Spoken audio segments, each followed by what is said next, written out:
Hello everybody and welcome to our Sony Alpha webinar. Today we're going to be looking at the Alpha 1 Mark II, which is our most recently announced camera, and we're lucky enough to be joined by two fantastic photographers who've had the opportunity to get their hands on one and really test it out. So we hope that you're going to look forward to seeing some beautiful imagery and hear about their experiences with the camera.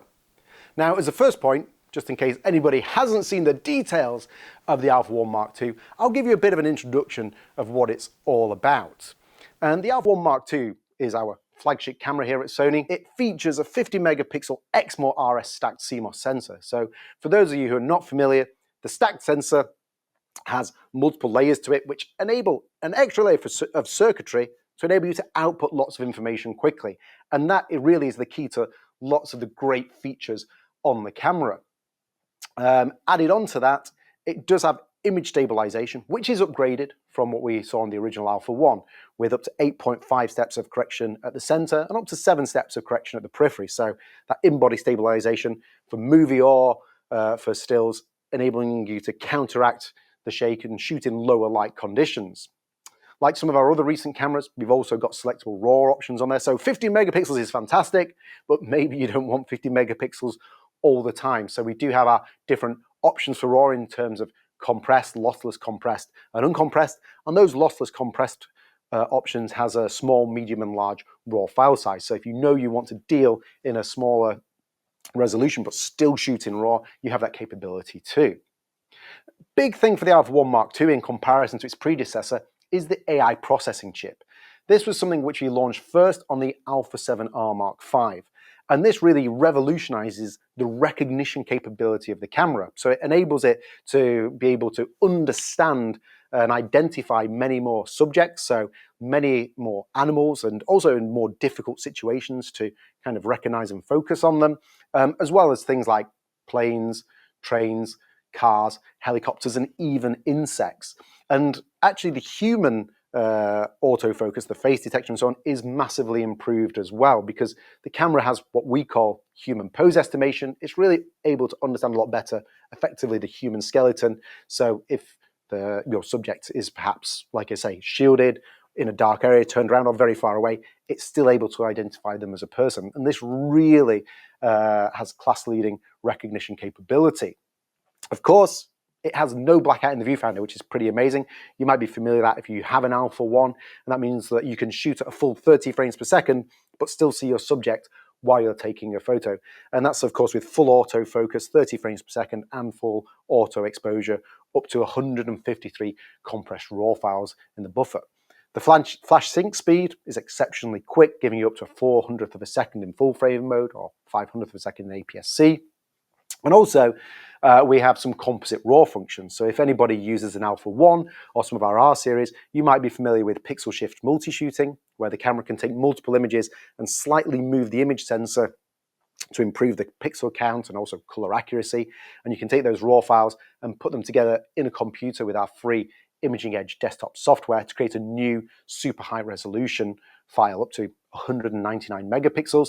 But also we inherit a feature of noise reduction composite RAW shooting, which we launched in the Alpha 9 Mark III, where you can take in between 4 and 32 shots and combine those images to really reduce the noise on a shot. So again, giving you great capability on there as well.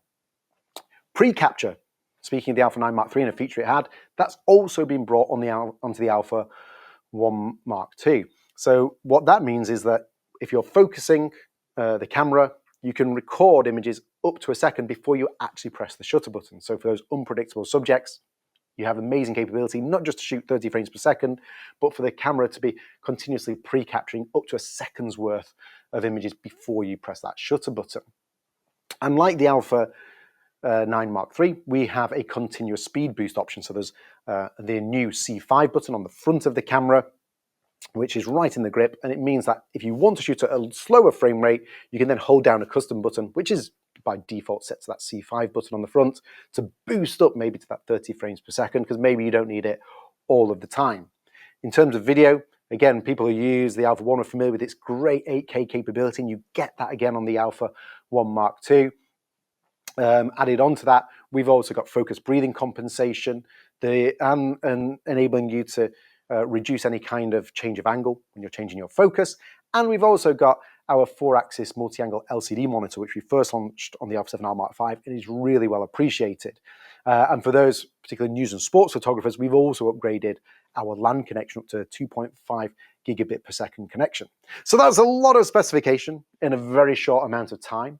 But rather than listening to me blab on about the key specifications, which maybe you know about already, what I'd like to do now is to introduce you to two fantastic photographers who've had the opportunity to shoot with the Alpha 1 Mark II. So let me introduce you to Albert Dros and Mine Kasapoğlu. Hi, guys.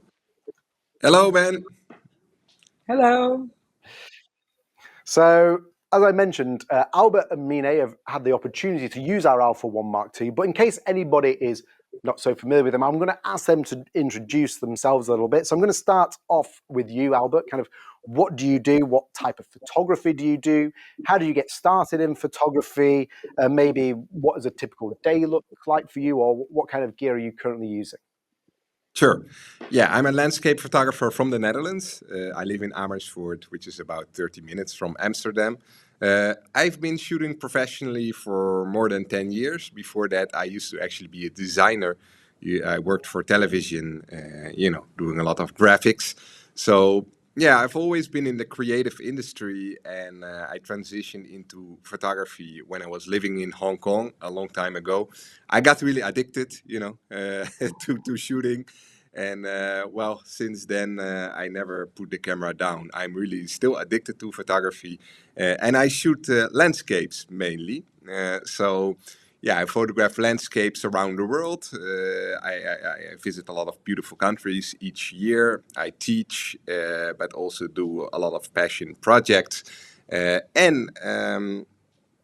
I shoot a lot of stuff in the Netherlands, in my home country as well. So landscapes, I like to shoot spectacular landscapes, beautiful landscapes. You can kind of see it's a little bit of an extension from my design.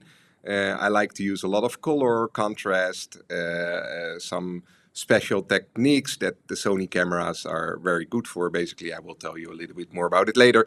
But this is basically what I do, and I've been with Sony since the original A7, actually. Well, even before that, had the Sony Nex and the X as well. Have been an ambassador for Sony Europe already for many, many years. Ben, we know each other for a very long time. So yeah, that's basically me. Still as addicted as 10 years ago, and still love to shoot landscapes. Yeah. Oh, very nice, very nice. And have you been up to much recently? What gives an idea of what recent projects you've been doing? Is there anything which you've been up to? Yeah, I just came from Japan. I was there about 1 month, and but before that, I recently launched my new book, coffee table book, from that's the wrong side, from the Netherlands. You can see it's very big book, very big book, and it has 10 years of my best photos from the Netherlands, basically. I've been promoting that for the holidays, obviously. So if people are interested, definitely check it out. beautyofthenetherlands.com. Very easy. And it has 10 years of my best work from the Netherlands. And I just told you I shoot many things around the world. I just came back from Japan. But, coming back to my own country, I always really like, and even though we have very simple landscapes, a bit similar to UK, very flat, not so many amazing. Well, you guys have some nice. We have some hills. Yeah, you have some good stuff, but we don't. But we have a lot of beautiful stuff, and you can see that all in this book, basically. That's what I'm doing when I'm not traveling, basically shooting here. Never stop shooting, basically. Yeah. And you also asked me what gear I currently use. So my gear, my main camera is a Sony A7R V for landscapes. And, gear, lenses, I use all kinds of different Sony lenses. But now my main lenses are the 1635 GM2 or the 1224 G Master. And then I have the 2470 GM2 and the 7200 GM2. I also use the 100 to 400, and I use a bunch of Sony primes as well. The 14 1.8, for example, I use that a lot, especially at night, astrophotography, that kind of stuff. All the high-end G Master lenses, that mainly the light ones that I really like, especially because I can bring them along everywhere without too much weight. Yeah. Oh, that's a really good introduction. Thank you very much, Albert. And a nice note there, if anybody needs a Christmas or birthday present, an Alpha 1 Mark Yes, II and an Alpha 1 Mark II with an accessory of Albert's book is the perfect exactly. combination. It's a bit cheaper, than Okay, Mine, so tell us a little bit about yourself, what you do, what type of photography you do, how you got into photography, what does a typical day look like for you, and maybe some of the gear that you use for your photography as well. Sure, sure. I'm a professional sports photographer.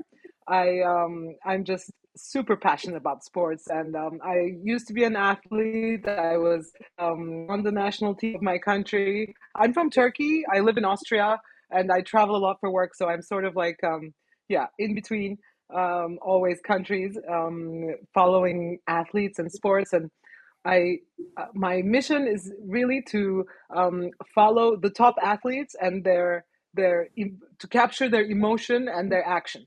And I'm just really fascinated by top level athletes and their mindsets and their discipline and how they get to where they are. And I love being around their journey to like record and get inspired. I love getting the inspiration from these athletes and trying to capture a piece of it and sharing with the world. And I'm like, look at these people, they're the best humans. Like they do these, and very human. I love sports because it's sort of like, when you're a child and you're playing, like they're just like kids that never stop playing. Like who can run fastest, who can throw this, like it's really shows me like I'm deeply connected to sport, philosophy, and everything. So I love it, and this is where photography has brought me. And I've been doing this for 25 years, I think now, shooting.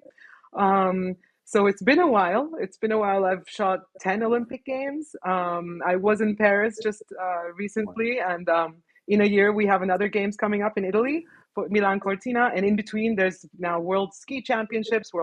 I love skiing, swimming. I also am a Red Bull photographer, so you'll see me in Formula One. You'll see me the World Cup ski snow. Here there's ski snowboard championships. So I'm super excited. It's gonna be, and I love football. Love shooting football. Also tennis. I love sports. That's pretty much what it is. And I've been with Sony since the original A9. So as soon as we could do sports, I was like in. Even before that, I had like a small compact Sony that I would carry around in my pocket. And was it which games was it? I think I forget which games, but one game like I had like the Sony compact with me because it had frames per second. It just wasn't yet a full frame, so I couldn't fully use it. But then as soon as the A1 A9 came, I've been an ambassador with Sony, and I've been loving. Sony system changed the way I work, and amazingly, like I've been able to really create what I want so much easier. So it's been a real pleasure getting into the system, the mirrorless system, before anyone even got into it. I loved it, and I'm so happy that it's like now getting better and better as we go. And I have coffee table books. No, I'm kidding. And I actually am working on a coffee table book, but it's not ready yet. Soon. We can trade. Really, Mina. it's We can like trade actually books. almost like ready and designed. Please, can you sign one and send, and I will do the same. Of Promise. Happy Don't to. forget me, guys. Unfortunately, I don't have a coffee. Unfortunately, I don't have a coffee table book. Of course you get. You have many, Ben. Did I Come cover on, everything? those Sony lens books. They're What I all use huge now? books. Sorry, I miss you guys both there. Oh, Yeah, dear. we But I need love those your books. We'll all do a book swap. But I love your enthusiasm, Mine. So thank you for the Tell you words about you my said there. setup. Yeah, tell me what do you use then when you're normally shooting? My ideal setup, for example, for the last Paris games, I can tell you, was to have, well, we would minimum have two bodies, even though like three is much better. But ideally, I have minimum two, and one would be the A1, and the other would be 9 Mark III, because I need resolution on one side and I need speed on the other. So it depends on what I'm shooting. I would use, and pre-capture. I love pre-capture, which we can, I guess, get into later. Um, so I would have one on each hand, and depending on what I'm shooting, for example, well, we'll get into that later. But yeah, those are my two setups. My favorite lenses are always prime. Like if I'm doing my own thing, Hmm. usually I'm prime. So 400, 135, and 35 are my top choices for prime. And I just absolutely love those lenses. Can talk for an hour about each. And with the zoom lenses, 7200 is a magic one. Like I can do so much with this lens. Love it. It's an absolute must for a sports photographer. Oh, well, thank you very much. It's quite interesting because you guys have both tried the Alpha 1 Mark II, but obviously your photography types and a lot of, like I say, I know you both mentioned the 70-200, but I think apart from that, although you probably do use some of the same lenses, it's it's quite interesting that, like I say, we're getting two perspectives here, or hopefully, like I say, with two different, completely different use types for the Alpha 1 Mark II. And speaking of the Alpha 1 Mark II, we want to hear about your experiences of it. So we asked for people sending some questions via our Instagram. We had some direct messages. But first of all, let's start with you, Albert. What was your first impression of the Alpha 1 Mark II?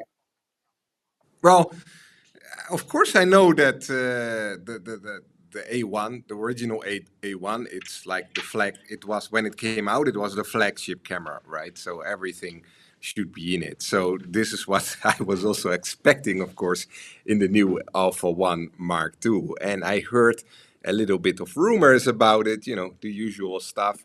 But of course, I was expecting it to be like a combination of all the best function from the Sony Alpha camera, and I can say that that's in it. So, of course, the first impression was very good. I immediately felt at home with that camera. The grip is very nice. I was happy to see, of course, all the new functions.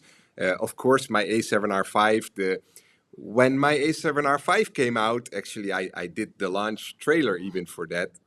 And that was the first time that the new flip screen was introduced. So, of course, the new flip screen, it's really a game changer. I cannot work without it anymore. So, of course, the Alpha 1 Mark II has it. The grip is very firm, Sometimes people, they say, well, especially back in the days, they say, Sony, a little bit toy camera, blah, blah, blah, It's really not with the A1 Mark II. It really feels like, it's sturdier, it's a little bit heavier than the earlier, than the original A1 as well. Bigger grip, and it just feels really good. Yeah, it has everything. It has this millions of ports that I don't use almost any of them, but it was nice to see to see all the ports. Yeah, no, the first impressions were just yeah, kind of like I expected. It was interesting because when I had the A7R5, it was a little bit similar. So the upgrade from A7R4 was mainly to make the camera so much better than the one before, but not so much in image quality, mainly about all the features and all the functions and just, yeah, make it as good as possible because, we all know that Sony did huge leaps in image quality, especially in the beginning of the lineups of the Alpha range. But now it's nice to see that these cameras, they're really, yeah, they are, well, I can say that the A1 Mark II, I would say it's the very best all-round camera, top of the line in the Sony Alpha range. Yeah. Nice here. Mine, what about you? What were your first impressions of the Alpha 1 Mark II for you and your photography? Well, actually, the first impression, as I was holding it in my hand, it felt like the A9 Mark III that I kind of got used to in the last few. So I Yes. was like, okay, and I like I really do like. I mean, you'd think, oh, it doesn't really matter, but it does. Like, it really matters how, like, because the camera becomes your extension, and like the way you hold it and everything, and yeah, it just like fits somehow better in your hand, even though like I have small hands and like the A1 is, I mean, I was used to that too, but it just has this like extra nice feel, and like it feels better in my hand. That was the first thing I felt.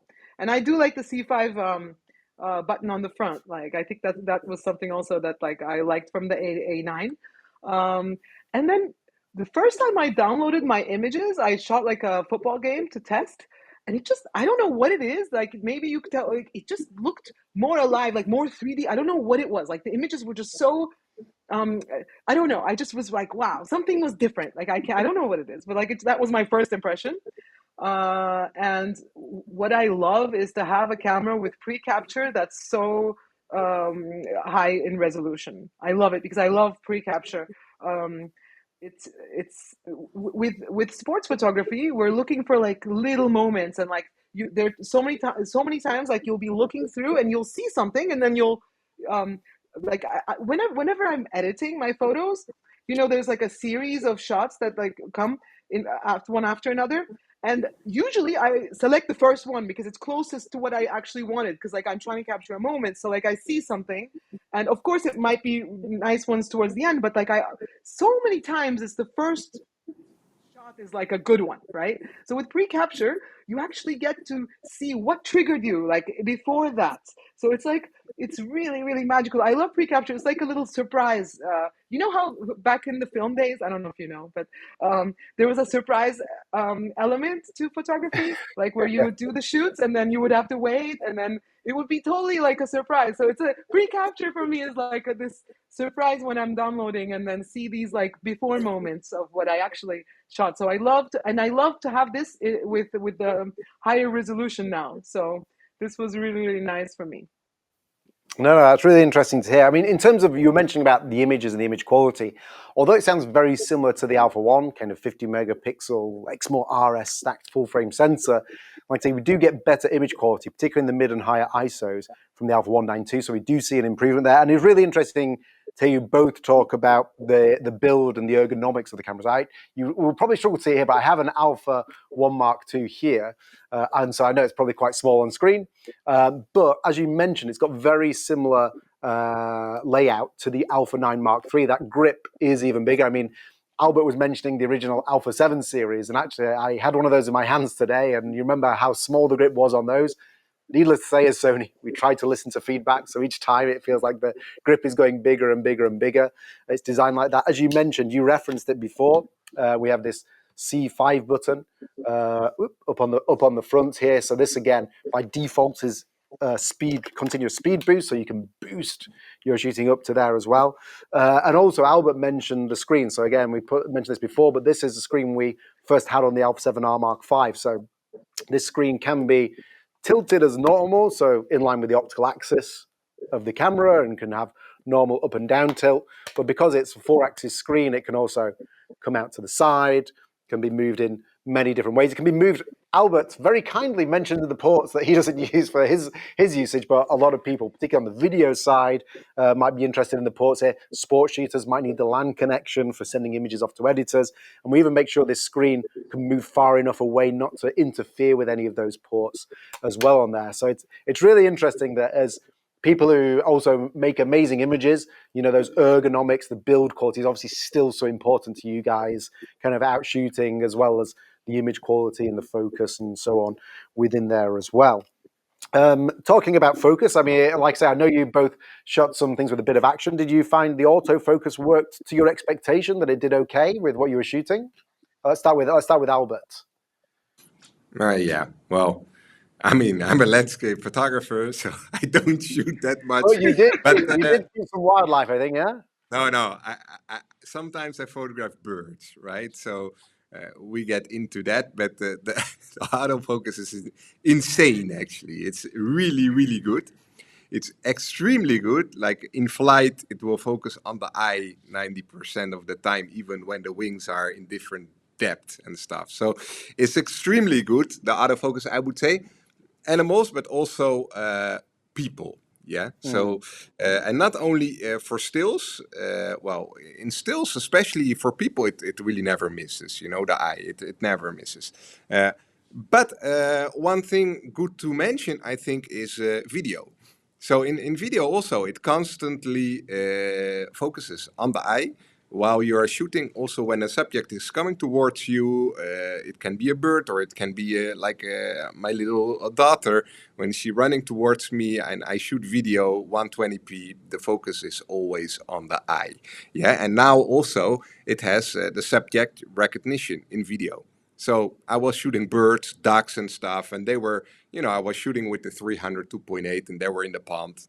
Nothing too complicated. They were not flying, but they were like swimming everywhere, in that pond. And, the autofocus in video constantly locks on the eye, no problem at all. So also that I think it's worth mentioning because I think that is new also compared to the original A1. The subject recognition in video constantly, which is extremely good. So yeah, the autofocus is just is incredible. But I think Mine can tell also much more about that for sports. So yeah. No, absolutely. But also, it's really interesting to get your point of view here, Albert, because you're saying, yeah, I'm a landscape guy, I'm a nature guy, Yeah. but you've also shot you've shot quickly moving subjects. You're saying I'm no expert, but at the same time, I mean, I've seen your images and they're pretty damn sharp. You know what I mean? Yeah. So It's that's like a really good code, insight. It's not difficult with these cameras. It's just you just point and shoot, and it gets it. It's so easy. Yeah. But speaking of By the way, experts, I'm loving this call. Oh, sorry. speaking of experts, Mine, I'm did loving it this live up? Did it combination live up because to your I expectations? love. Before I answer that, I just wanted to say I love doing this with a landscape photographer because I really have so much respect for landscape photographers. Like it takes so much patience, and you have I have all the excuses not to capture the moment. But if you're a landscape photographer, it's like everything is under your control. But you get I don't know. I would love to come to one of your workshops actually and learn about how to do this nature photography. Amazing, really nice. Just try Anyway, to capture the perfect so lightning strike. autofocus. It's not that easy. I'm sure Oh not. It's dear. it's such a challenge. I'm so scared to think. I'm terrified. But I would love to one day try. To do Yeah. some landscape photography. I think it would add to my sports photography, especially the action stuff, because now people really want a beautiful nature shot, and then you have some action there. Yes. So if I Yeah. I got to up my game with my nature photography. But the problem is I'm just so drawn to athletes. So I just and I like people. So so I got to find some time to go out to the mountains and stuff and just be okay, now it's anyway. But coming back to the autofocus, it's one of the most important things for us. When you watch a football game or something, you see the people in the corner. As soon as they shoot, they look down. Everybody is checking. We all know if we got the shot. We don't usually. They don't know if it's in focus. That's what people check. Is it in focus? Is it in focus? And honestly, I haven't had to do that for now so long, thanks to the Sony system. It's been a huge game changer since we had the mirrorless revolution, to have this autofocus system. And each time we upgrade, it gets even better.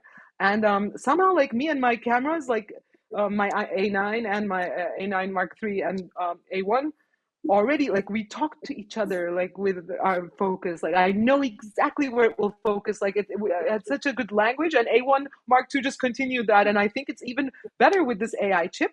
And it really fascinates me, this human body movement estimation. And this is really, really interesting, and I want to see what I can do. I haven't used it enough yet to know exactly what it's going to do, but I'm super excited about this estimation of the AI autofocus.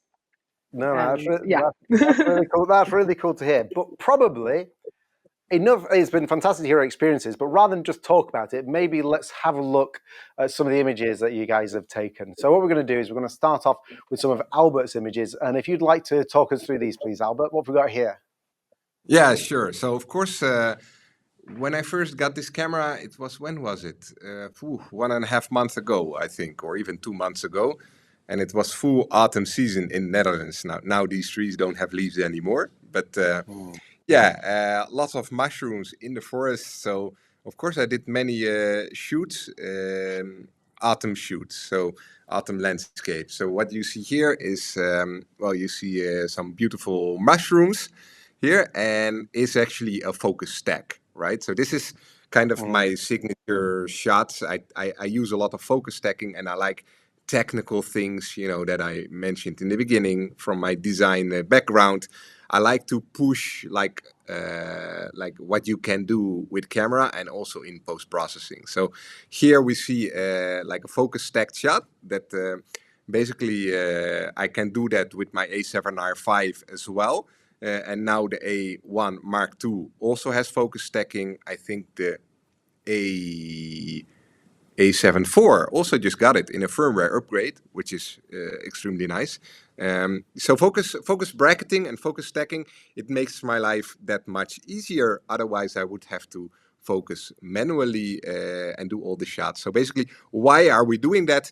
Well, because I am extremely close to these mushrooms. So even if I focus on these mushrooms and I'm shooting at f22, the background will be out of focus. Is that a problem? Maybe for some people not. But I like to make big prints and stuff, and I just like everything in focus, and you get a really 3D feel, kind of artistic image.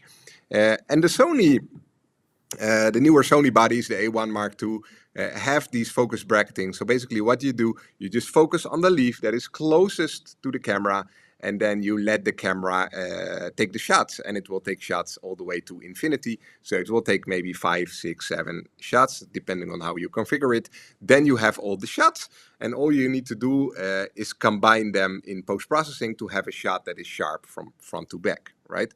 So we see it here. This is taken with the 1635 GM2, f14. And then, this is so low to the ground that even that it doesn't even work on the tripod. So here you can see how it's set up and how interesting it is. So if you see that picture, these are shots that you see, you look at it, but you really have to see it.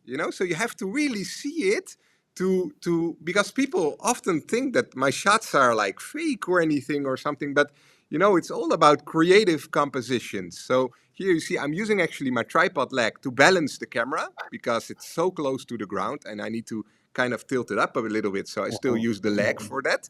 But you see from the top, it totally doesn't look interesting, the composition. So you have to kind of, okay, how does it look from below? And I know my mushrooms, yeah. So I go very low. And this is another, so you see how that works here, and then you also see here close up of how it actually looks in the camera, and you see that's exactly how it looks. This is the composition, but you have to get in the dirt, and of course the flip screen always super handy if you have a very old camera and you don't have a screen that even can tilt even like that. Well, then you're screwed basically because you have to put your face in the mud, but you don't have to do that with this camera. So yeah, this is how I shoot. Some other landscape shots I will show you. This here is, this one was quite high up in a tree and it was a little bit dark. So you see, I'm using ISO 3200 and only 1/40th of a second. Yeah, so this is also with the 1635. And here I'm using a handheld actually. So that's why the ISO is high, because I had to go really high on the tree to get that framing.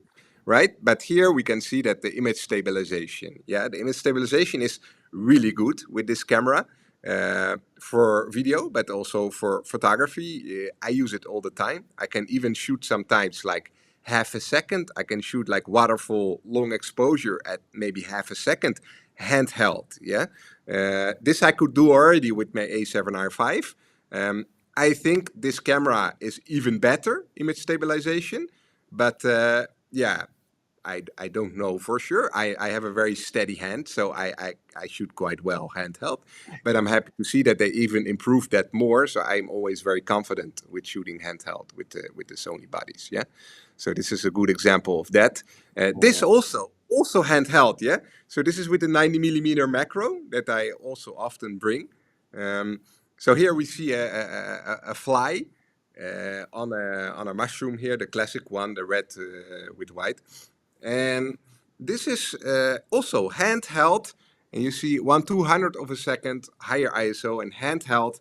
And then I'm using the focus magnify to autofocus on that insect. And Yes, the camera does have the insect autofocus, and yes, it often works, but no, it doesn't 100% work. I still often like, especially if the fly is sitting completely still, that I use focus magnify and put it exactly on the eye because it's very precise, especially with macro. So I often do that myself, still focusing, and then I use focus magnify that I set at a custom button so that I see a super close-up screen, and then you have this kind of Corsair, yeah, the Corsair, and you point it exactly on the eye, and then you can get so you see, I'm not shooting at f2.8 here. I'm closing the aperture a little bit because I want to see that mushroom in the background as well. Yeah, that's different layers. Yeah, so macro in nature, also really nice. Also great image stabilization, very good.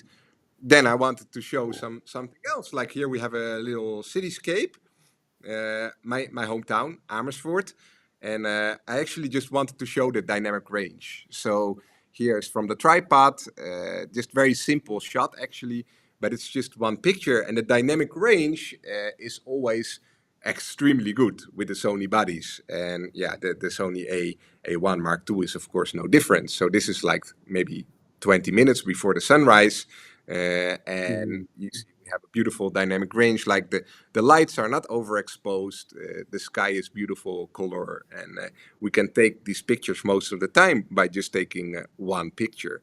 And in landscape photography, we often take multiple exposures if we have a big contrast in bright and dark. We use multiple exposures, but often especially with the newer Sony bodies, this is not necessary anymore because of the dynamic range. The dynamic range is extremely high. Yeah. So what is it on paper? 15 stops, 14.5, something like that. So normally a lot of our models are 15 plus stops dynamic range we quote. But yeah, like I say, it's hopefully delivering for you as a landscape photographer kind of what you kind of are used to and kind of hope for. Yeah. So then we move on to my birds, yeah, my animals. So this I actually also have a big YouTube video about this camera where you can also see these shots and many more. So definitely check it out if you want to see more. But this owl here, and yeah, with this kind of subject, the autofocus of the camera absolutely has no problem. You also can see there's some depth in the leaves here, and I'm shooting f2.8 wide open with the 300 millimeter f2.8, the prime one, which is a great lens, by the way. And yeah, it always catches the eyes, yeah, of the birds. So no problem at all. But of course, this is a still subject. So let's take a look at something like this. Like this is extremely impressive. And what Mina also said now with the A1 Mark II, of course you have the pre-capture from the A9, right? From the A9 Mark III. But you have this resolution now also. So I have used the A9 III in this kind of setting, just for fun. And that's for like, if you want to see some crazy stuff, then use that camera and use it on birds. You can shoot stills 120 frames per second. That's like your memory card is full in like 2 minutes, yeah. But the thing is, I love it, and it's super fast, and it also never misses. But I like, I am not the best wildlife photographer, and I am used to my A7R5, which is 60 megapixel. So going back to a much lower amount of megapixel from the A9 III when I was photographing birds, I don't, I don't always get the best composition because they are very fast in flying. So I just shoot very fast, and they're not always in the center. They're sometimes a little bit to the left, a little bit to the right. I need to crop a little bit. Well, then already you lose quite some resolution with the A9 III, even though it will get most of the shots perfect, but the resolution is not there what I'm used to my A7R5. So with the A1 Mark II, that resolution is there. So if we see this shot, first of all, this is what I mentioned before. So we have a depth here. We have a wing that is in front, like this wing is in front, and we have a wing in the back, and the body of the bird is in the middle, and it catches the eye through that depth, through the wings. This is super impressive. I mean, this is because, of course, this is still shot, but this is flying. Birds are coming in front of the eye all the time, and it catches the eye through the wings from the side. It's super impressive. Yeah. So this is for me is a great example of this supreme autofocus with this A1 Mark II. Yeah. But like I mentioned earlier, this is the original shot, right? So, yeah, like I said, I am not the best wildlife photographer, but the bird, it's at least in my picture here. But yeah, it's not perfect. So if I would have this with the A9 Mark III, I would lose half of the resolution. No, I still have a nice picture left, but the resolution is not so high anymore. With the A1 Mark II, I have this picture left, and it's still like more than 20 megapixel. Is perfectly fine to print. Yeah, social media, of course, no problem at all. But even for printing, is absolutely great. So I think Mina will also say maybe something about that later. But yeah, to have that that resolution with that extreme speed and autofocus is extremely good. And of course, also the pre-capture, because this I have a sequence from this owl also with the pre-capture. And again, I am not the best wildlife photographer, so I am often too late. When I see a bird sitting, I wait till it like spread the wings or it's going to move, right? And I wait, and then it flies and I click and I missed it. Yeah, this is what I often have. So with the pre-capture, you never miss again. You always have it. And I really liked what Mina just said, that it's like a surprise, because I'm like, yeah, but I know that I didn't get it, but I know that pre-capture did get it. But how did it get it? Let's see, So it's very fun to see like what did you shoot actually in that pre-capture buffer. And yeah, you always like you have like a bunch of frames, maybe half a second or 1 second, and then you see you have the shot. So it's really nice to see. So to have all that with the high resolution is absolutely great. So yeah, this is just a little variety of shots that I took. Of course, I took much more, but I think it really shows the variety of the camera, and to have everything. You can basically shoot everything in a high megapixel, but the high megapixel, we have seen that for a while in the Sony cameras. The most important thing here is that you have the combination of the high megapixel, all the functions that are in all the cameras, basically the speed and the super autofocus and the pre-capture. Yeah, I think that sums it up basically for me.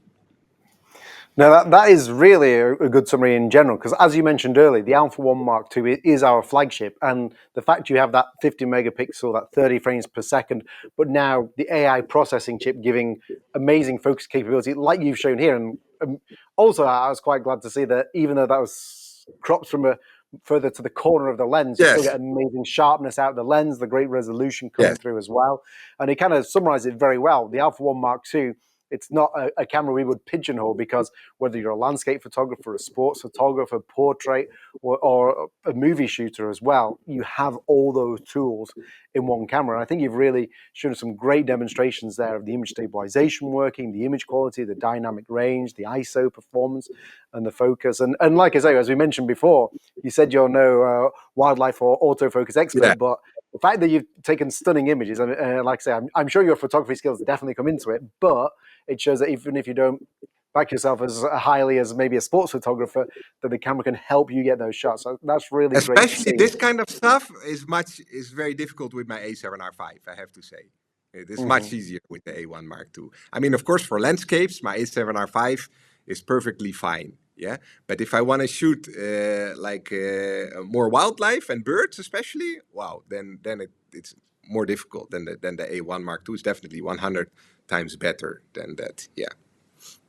Well, a ringing endorsement. Well, thank you very much for showing us those images.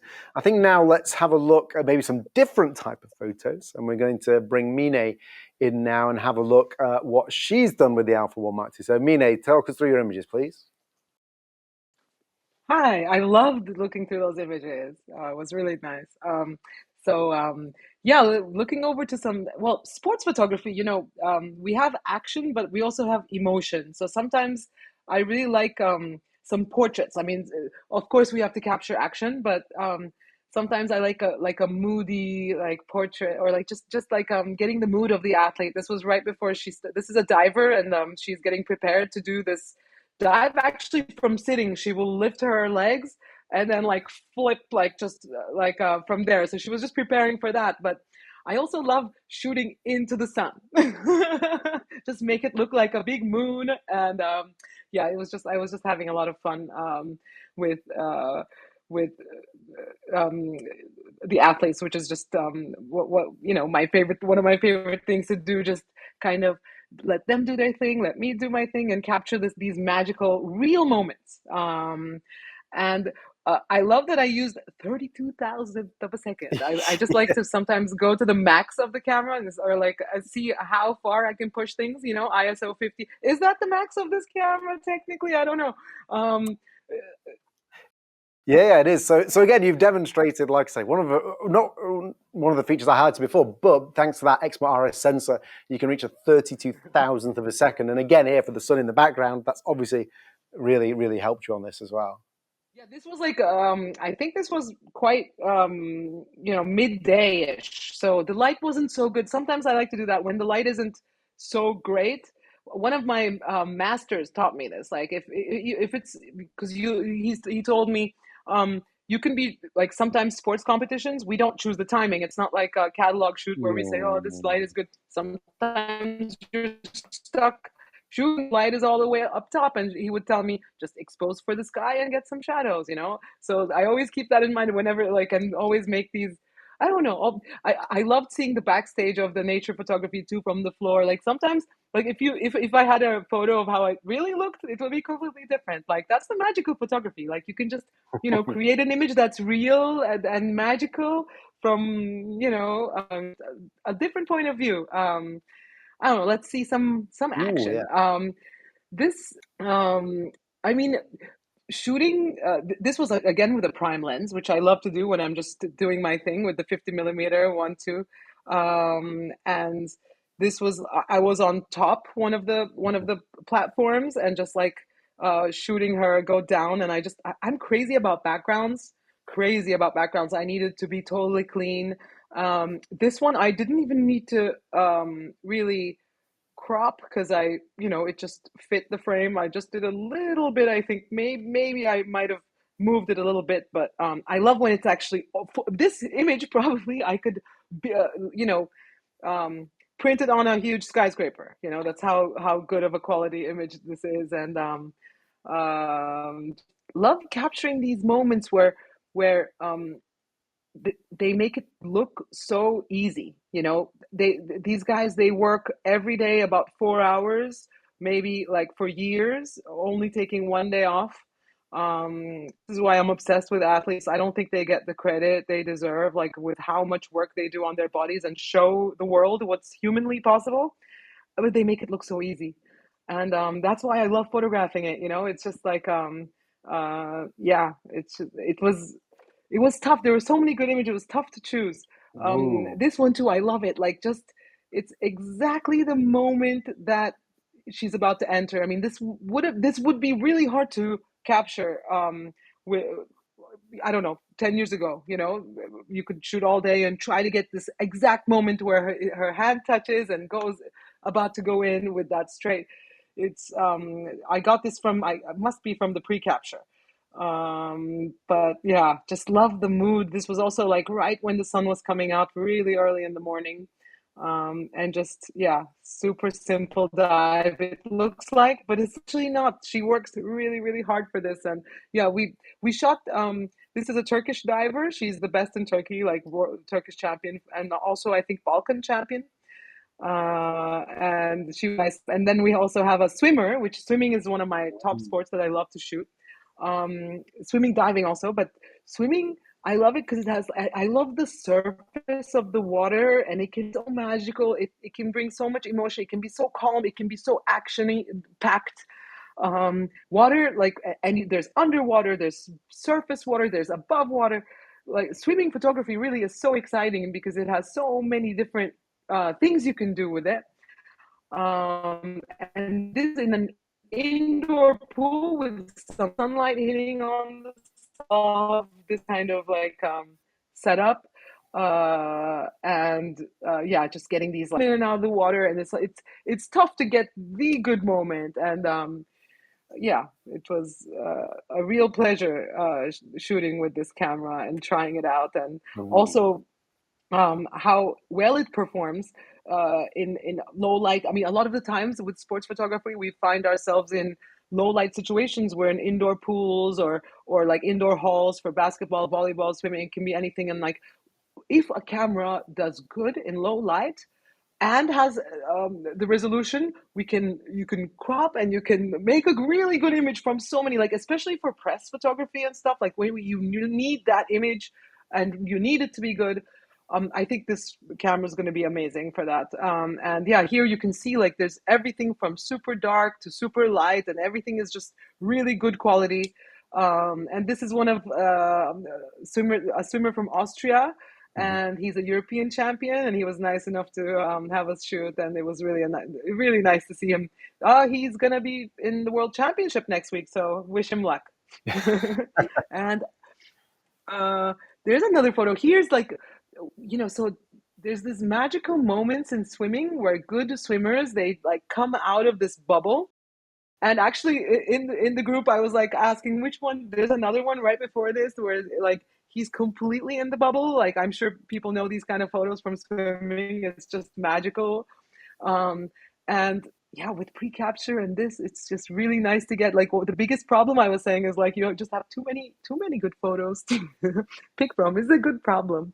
Um, but yeah, it just opens up a whole new world, and just really nice. I love when this is the moment where everything breaks. It's like the calmness breaks into this action moment, and yeah, just really really nice to get these images of these awesome athletes, my heroes. Oh, wow. Well, like I say, that was an amazing tour through those images. I mean, and also probably what struck me, which will come naturally to you, is people think about diving and swimming, they might not understand exactly what's involved in taking those images, and yet your first two images, which were of divers, you've instinctively put yourself in two different positions. We got one where you're right down low, you're shooting up, like you say, with the sun up there, which is, as you mentioned, quite difficult shooting conditions stereotypically, and you've got this beautiful moment at the top of the diving board. And yeah, your second image, you've not mentioned it, but you've obviously gone thinking, like you said, you're thinking about background. So that's why you've gone high up above onto the next diving board up, looking down. So you're obviously thinking about all these things in at the same time. Even the shot, like you say, we've got down on here, I'm pretty sure you're very low down, close to the water here, that you've got it again. So I think you've got a lot of your years of experience kind of showing through in these images here, and that's where we've been able to see that those kind of variety as well of the kind of portrait style that we just saw before with the swimmer, with this guy kind of just walking towards us again in that mixed lighting condition.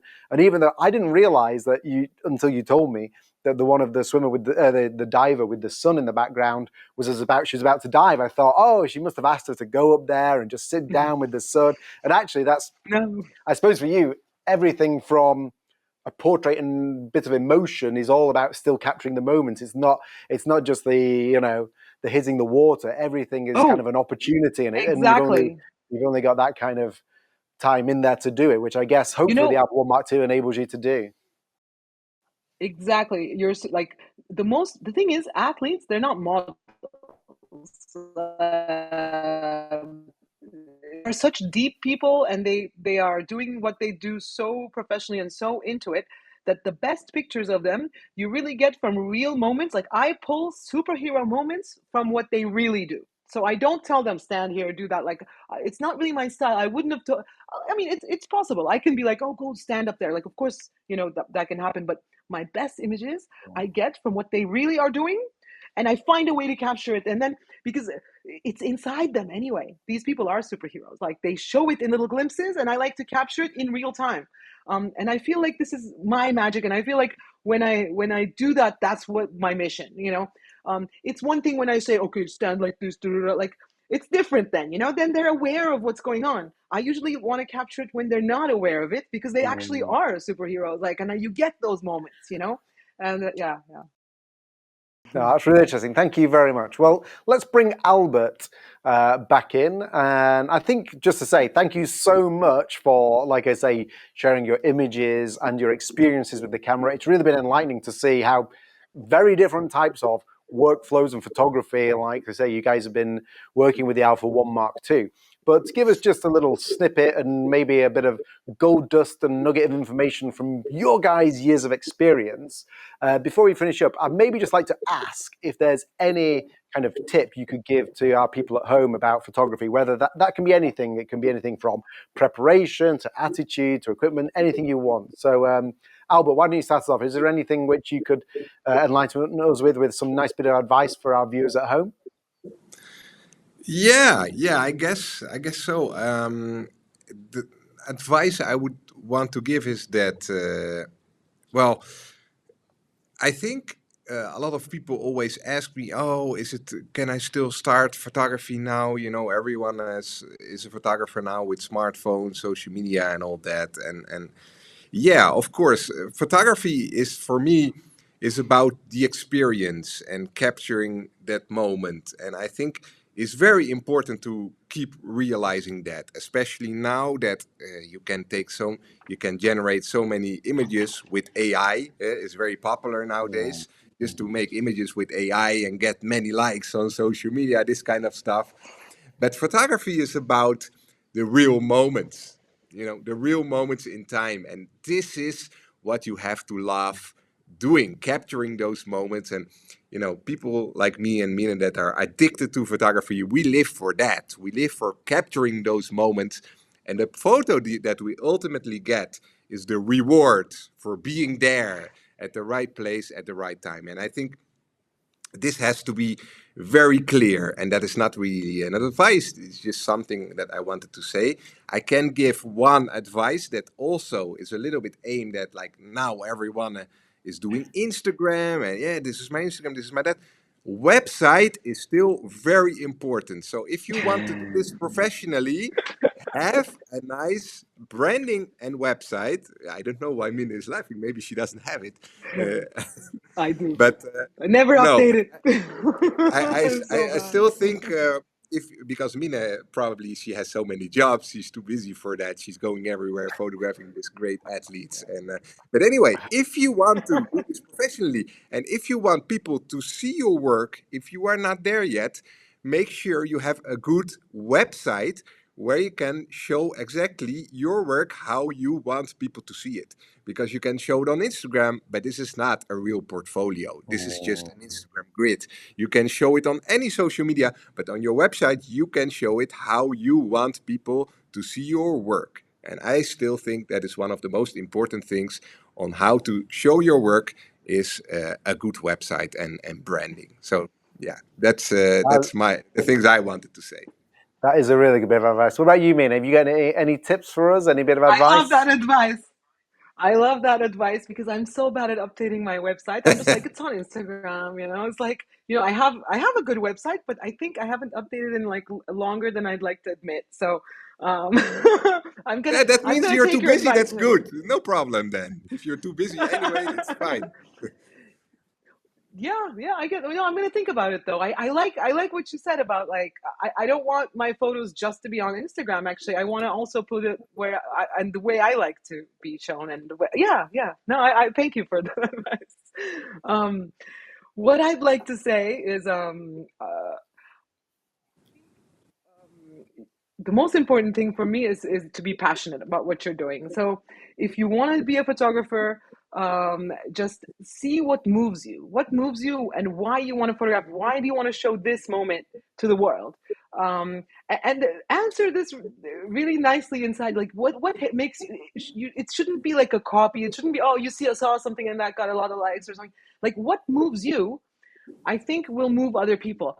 I'm moved by any kind of passion, actually. Like I can be totally fascinated by a musician who's super into their, like when someone is into something and you experience that, sort of transforms. Like it's sort of like you also I loved hearing about Albert's like photography because how passionate he is about capturing like to see that mushroom, that's like for me like really magical, really nice. So it's like find that in yourself, find what moves you, and then I promise you that's going to move other people. But it needs to really move something here.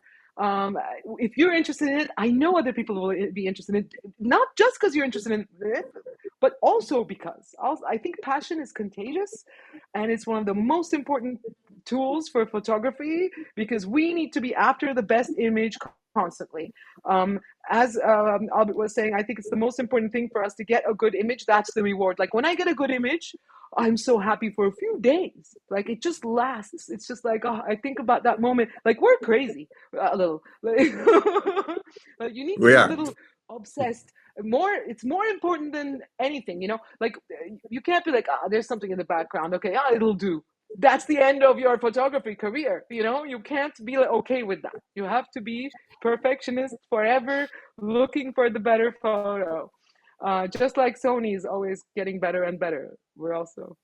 Oh, you sweetheart. So yeah, Well, thank passion. you very much. Those are really good bits of advice. Now, if you want to see more from Albert and Mine, first of all, I would definitely direct you to their websites. So there's Albert and Mine's website, put up on there as well. But also, of course, you Everyone's can going to check find my website right now, right? you can find them Check both, them. of course, on Instagram. And as Albert mentioned earlier, he's also done a YouTube video. So again, go to his YouTube account and you can find his latest video on there, as well as some other great content as well. So please do make sure to give him a follow on those accounts and have a look to see some more amazing content. Added on to that, of course, you've come here to this webinar through Alpha Universe. And so this, of course, is a platform where we've got many stories, which are included on there. You can even see an article from Mine there, so you can see the shot in the bottom right-hand corner there, but there's many great articles, including some ones we've already done with Albert before, about lots of different types of photography and filmmaking with our gear, so make sure you do check those out. And as a final point, we will direct you can find through our Alpha Universe site, we also have our Alpha Academy, and this is where there are free tutorials. You just need a My Sony account, which is free to sign up for, and you can find many tutorials from how-to basics all the way up to masterclasses on there as well. So don't forget to sign up for My Sony account if you don't already have one. Make sure to check out the Alpha Academy for some great free content. So all that's left for me now is to say a massive thank you to Albert. Thank you, Albert. You're And a welcome. massive thank you to Mine. Thank you. Thank you, Mine. Like I say, you've given us a really good impression of your experiences and some amazing images that you've both taken with the Alpha 1 Mark II. So we really appreciate your time and your insights into that and the great capabilities. For those of you at home, thank you very much for joining us on this webinar. We hope you found it really useful for yourselves, and we hope to see you all soon on the next webinar here through Sony Alpha Universe. Thank you.